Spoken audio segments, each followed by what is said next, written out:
Have you ever wondered what time really is?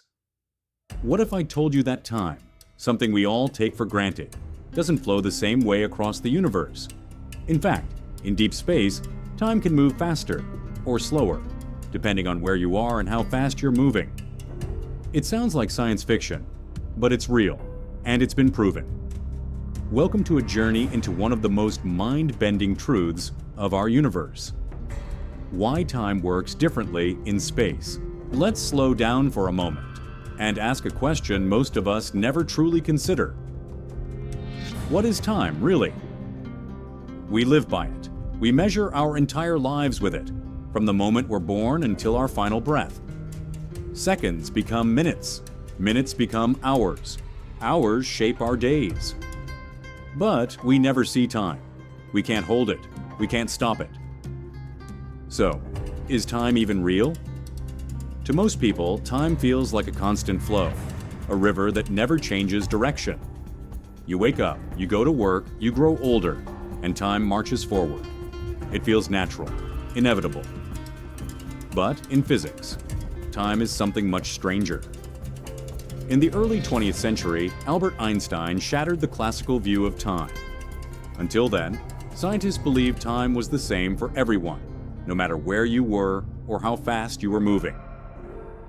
Einstein disagreed. He introduced the world to a revolutionary idea, spacetime. He showed that time isn't separate from space.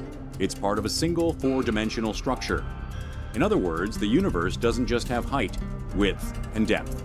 It also has duration, the dimension of time. Space and time are so deeply connected that you can't change one without affecting the other. If space can bend, and it can, then time can bend too. Imagine the universe as a giant, flexible sheet of fabric. Massive objects, like stars and planets, press down on this fabric, creating curves and dips. These curves affect how things move, including time itself. So when we ask, what is time? We're really asking about our position in this curved, flowing structure of space-time.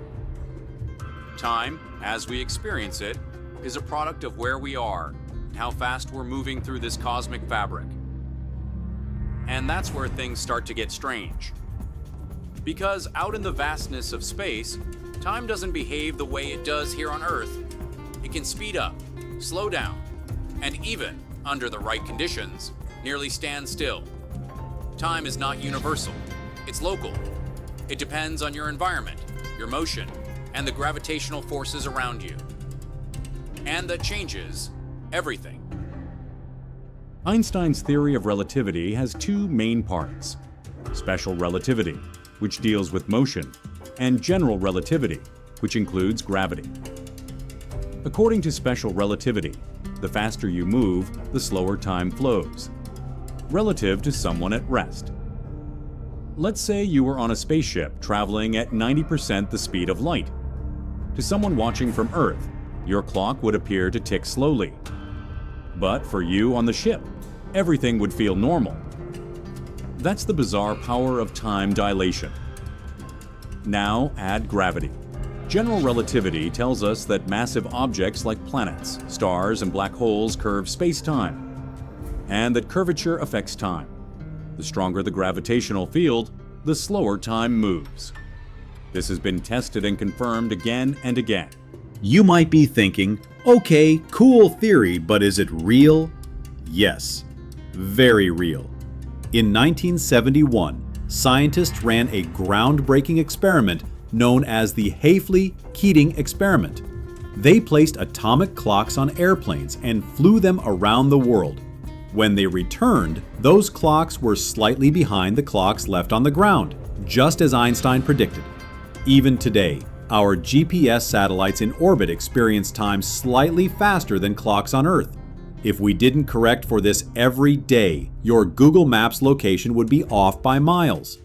Astronauts aboard the International Space Station also age slightly slower than people on Earth. It's a tiny difference, milliseconds, but it proves one thing: time is not absolute. It changes depending on where you are and how fast you're moving, but nothing distorts time like a black hole. These mysterious objects are so massive that they create extreme gravity, bending space-time to its limits. At the edge of a black hole, the event horizon, time slows almost to a stop. Theoretically, if you were able to hover just outside the event horizon for a few minutes, thousands of years could pass for someone far away from the black hole. This concept was beautifully demonstrated in the movie Interstellar, where 1 hour on a planet near a black hole equaled 7 Earth years. That wasn't just Hollywood magic, it was based on real science. The closer you are to something massive, the slower time moves. If time can slow down, could we travel through time? In some sense, we already do. Astronauts aboard high-speed spacecraft or living near strong gravity move forward in time slightly, faster than those on Earth. But backward time travel, like visiting the past, is still only theoretical. Some scientists have proposed using wormholes or closed time-like curves to loop time. But the math gets complicated, and paradoxes emerge. What if you traveled back in time and stopped your grandparents from meeting? That's the famous grandfather paradox. For now, the laws of physics suggest forward time travel is possible, but going backward remains science fiction. Even on other planets, time behaves differently, just a little.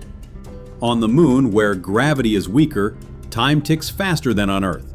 On Mars, time flows almost the same, but still not identical. Even a few meters of altitude on Earth can affect your time rate. Clocks on mountaintops tick faster than clocks at sea level. Time is local. It's not universal. As we venture further into space, to the Moon, Mars, and beyond, engineers and scientists will need to account for these time differences in communications, navigation, and life support systems. So, what is time? It's not fixed, it's not absolute, it's a flexible, flowing dimension shaped by gravity, motion, and the very fabric of the universe. The farther we go into space, the more we realize that time is not the same everywhere. It stretches, it shrinks, it warps. And in some places, it nearly stands still. Time may feel like our most constant companion, but in the cosmos, nothing is constant. If you enjoyed this journey into time and space, hit the like button and subscribe for more mysteries of the universe. And tell us in the comments, if you could freeze time anywhere in the universe, where would you go?